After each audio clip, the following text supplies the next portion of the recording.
इस कार्यक्रम के पुण्यार्चक हैं गुरु भक्त परिवार श्री वीरेंद्र कुमार जैन, पुत्र श्री आनंद कुमार जैन, श्री निर्मल कुमार जैन, पौत्र वेदांत जैन, 4/142, बालूगंज, आगरा, उत्तर प्रदेश।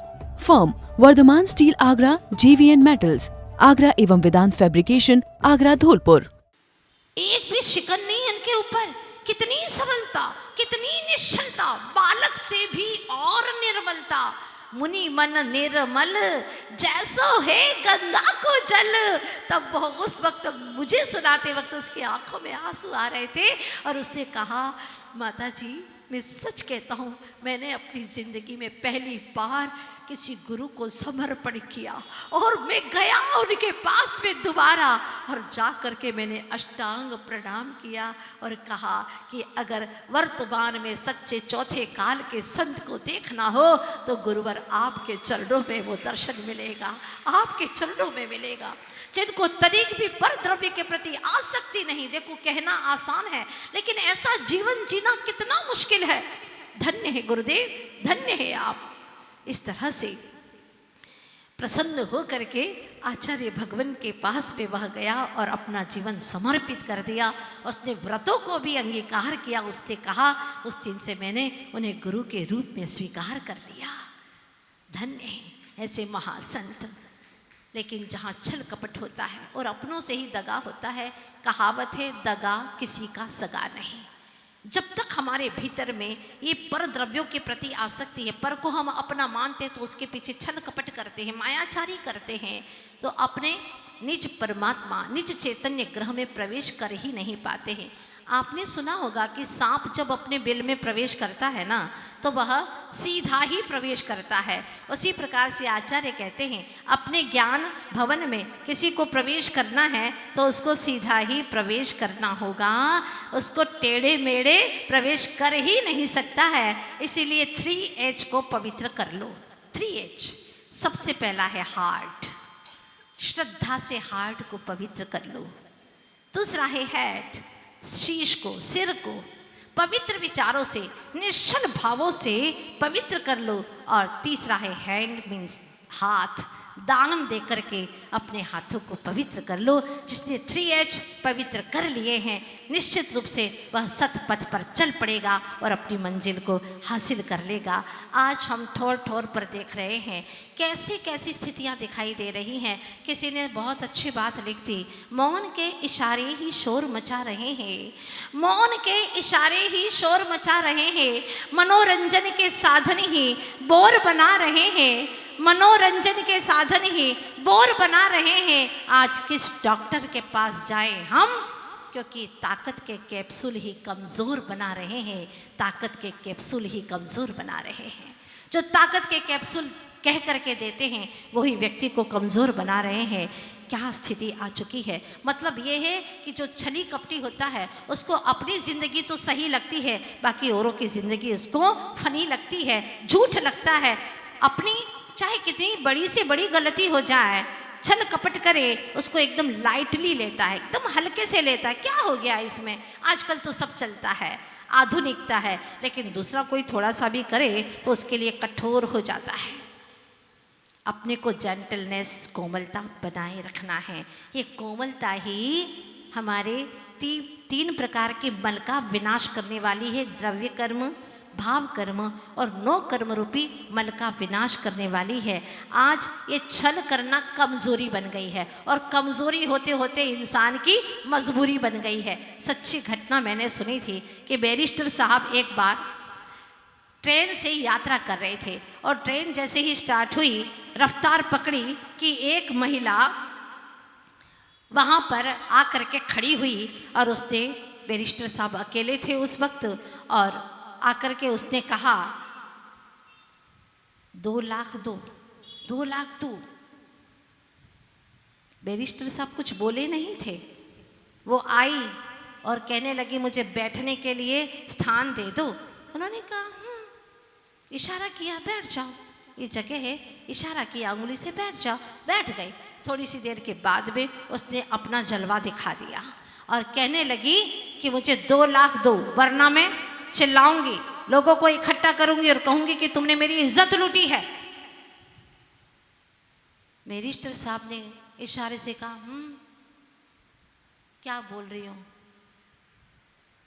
ना बोलता हूँ ना मैं सुनता हूँ, मुझे कुछ समझ में नहीं आता क्या बोल रही हो, लिख करके दे दो, लिख करके बताओ तुम क्या कह रही हो। उसने झट से लिख करके दे दिया, क्योंकि जो कसाई जीव होता है ना, वो अपना दिमाग नहीं चला पाता कसाई के समय पर, उसकी बुद्धि पेनी काम नहीं करती है, उसका सद्ज्ञान काम नहीं करता। तो उसने झट से लिख दिया कि मुझे 2 लाख दो, वरना मैं चिल्लाऊंगी कि तुमने मेरी इज्जत लुटी है, दो जल्दी से। उसने पढ़ा और एक चांटा मारा उसको। जो छलने वाला है ना, उसी के दिल में छाले पड़ेंगे। और कहा इस तरह से छलती हो तुम? बात समझ में आ गई, वहां से रफू चक्कर हो गई। वहां ऐसी जिंदगी में कितनी घटनाएं घटती हैं।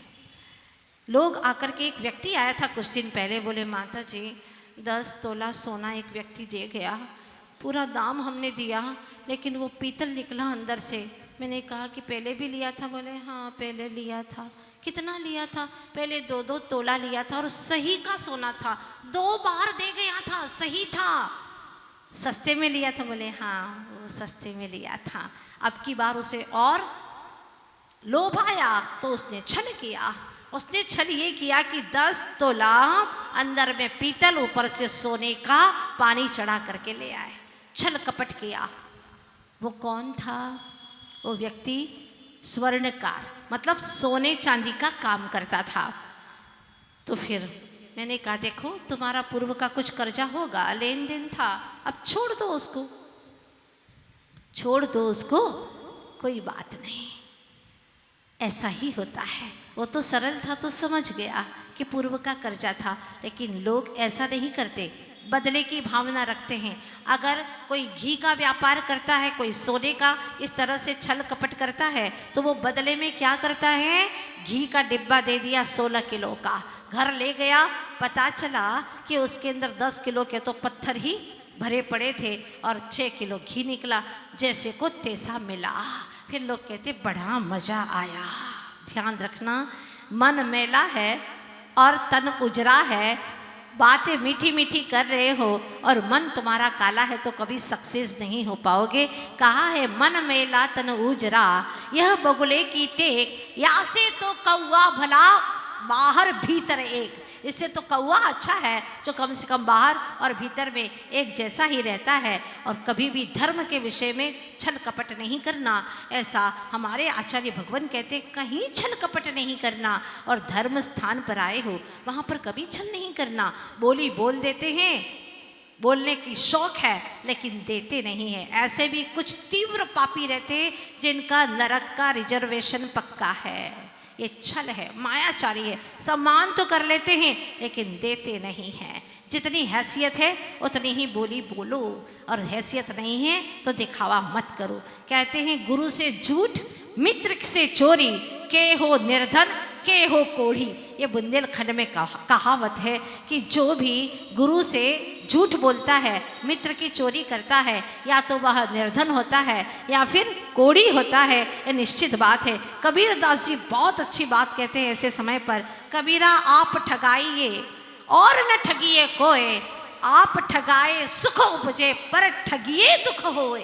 क्या बात कही है उन्होंने कि भले ही आप ठगा जाओ कोई बात नहीं, लेकिन औरों को मत ठगना, क्योंकि खुद ठगाए ना कोई बात नहीं, दुख नहीं होगा तुम्हें, लेकिन औरों को ठग करके तुम्हें बेहद पीड़ा होगी। आपने तो नहीं ठगा है ना, आपका मन तुम्हें दिलासा देगा तुम तो सही हो ना, तुमने तो छल नहीं किया है, फिर घबराओ मत। अब आप लोग उस कहानी को भूल तो नहीं गए ना? याद कराना चाहती हूँ वो कहानी को, रक्ता रानी की कहानी। चलिएगा, बस अंतिम छोर चल रहा है। उस रक्ता रानी के मन में न जाने क्या आया।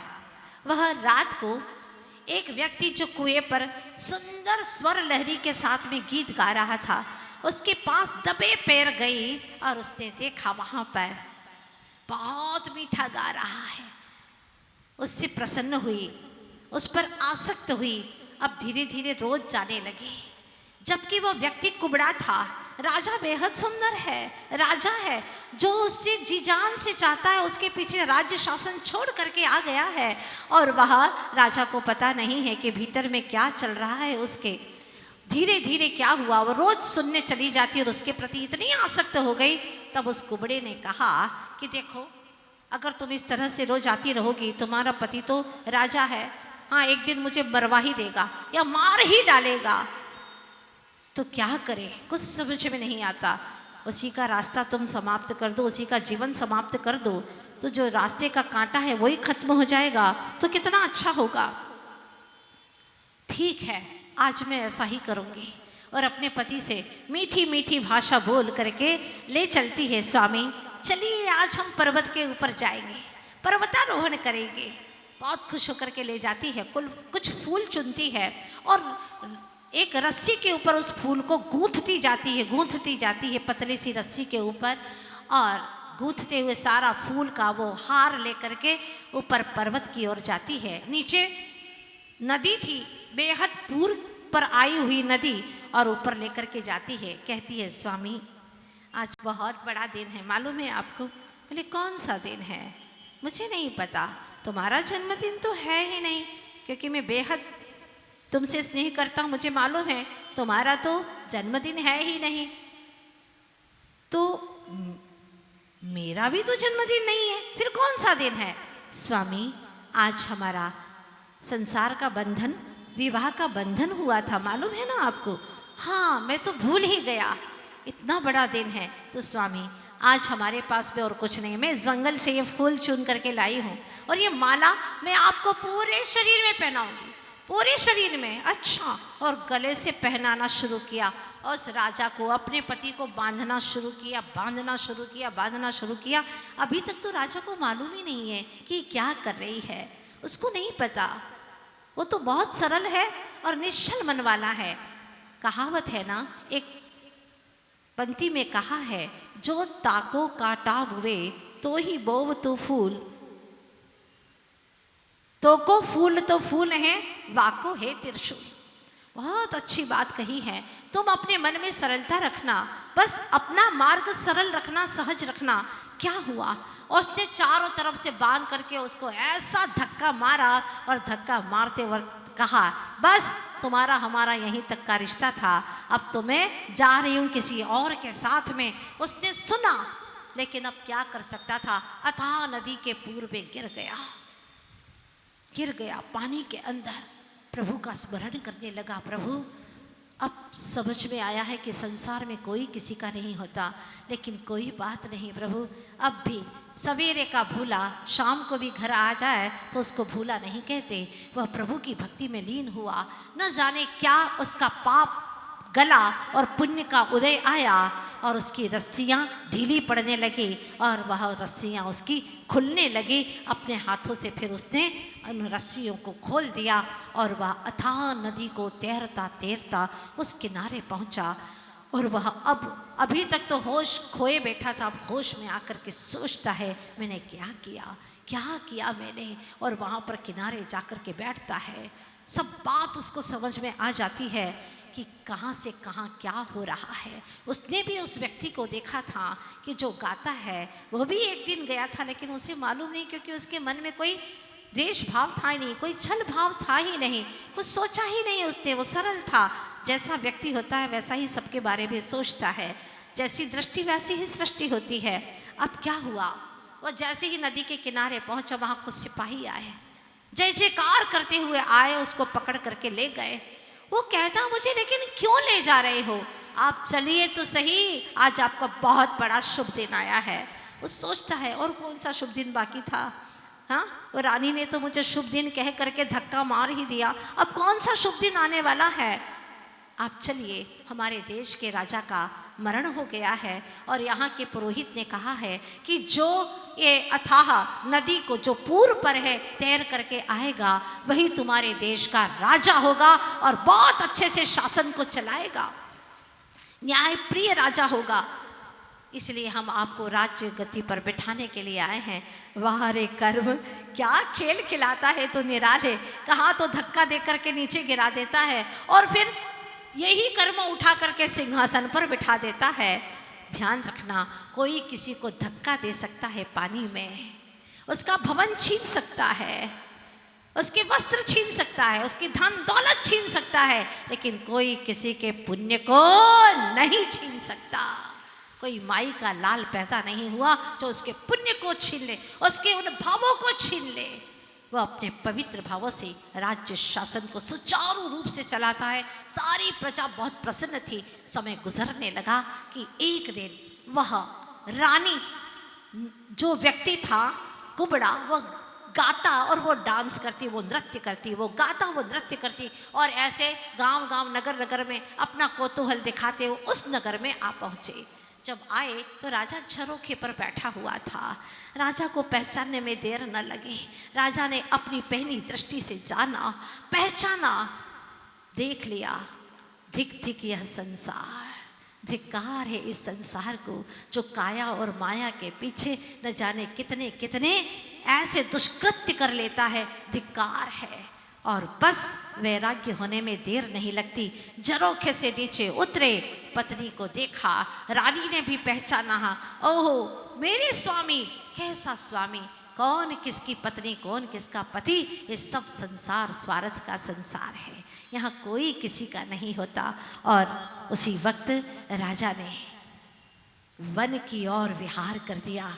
जा करके मुनिराज के चरण सानिध्य में जाकर पंचमुष्टि के श्लोंच करके दिगंबर दीक्षा को धारण कर लिया। यहाँ छल ही कपट करती रह गई वह, और कई कई भवों तक संसार में भटकती रही। कहीं सुअर बन गई, कहीं कुतिया बन गई, कहीं बिलाव बन गई, तरह तरह के ऐसे ऐसे कुयोनियों में भटक भटक करके दुख भोगती रही। भव्य जीवों, आज सभी से मेरी गुजारिश है कि बहुत जी लिए हैं ऐसे छल कपट करके। अब प्रभु हमें निश्चलता प्रदान करे, हमारे भीतर में वो शक्ति प्रदान करे कि अगर छल कपट करने का भाव भी आ जाए तो उसी वक्त समाप्त कर दे। शरीर के लिए कितने छल करते हो, देखो दांत लगाना नकली, ये क्या है? ये भी छल है, ये माया है। विग लगाना वैसे तो टकली है, सिर के अंदर बिल्कुल डामर रोड है, लेकिन ऊपर से विग लगा दिया, क्या है? मायाचारी है। आँखों में लेंस लगा दिया, ऐसे सुंदर आंखें दिख रही हैं, दिखाना, लोगों को दिखाने के लिए न जाने क्या क्या करता है। नेल पेंट लगाना, ऐसे नाखून है नहीं लेकिन दिखाना लोगों को, होंठ ऐसे है नहीं लेकिन लिपस्टिक लगा के दिखाना, तरह तरह के जो दिखावे हैं ये सब मायाचारी के अंदर ही आते हैं। इस कार्यक्रम के पुण्यार्चक थे गुरु भक्त परिवार श्री वीरेंद्र कुमार जैन, पुत्र श्री आनंद कुमार जैन, श्री निर्मल कुमार जैन, पौत्र Vedant Jain, 4/142, Baluganj, Agra, Uttar Pradesh. Firm Vardhaman steel Agra, JVN metals Agra एवं वेदांत फैब्रिकेशन आगरा, धौलपुर।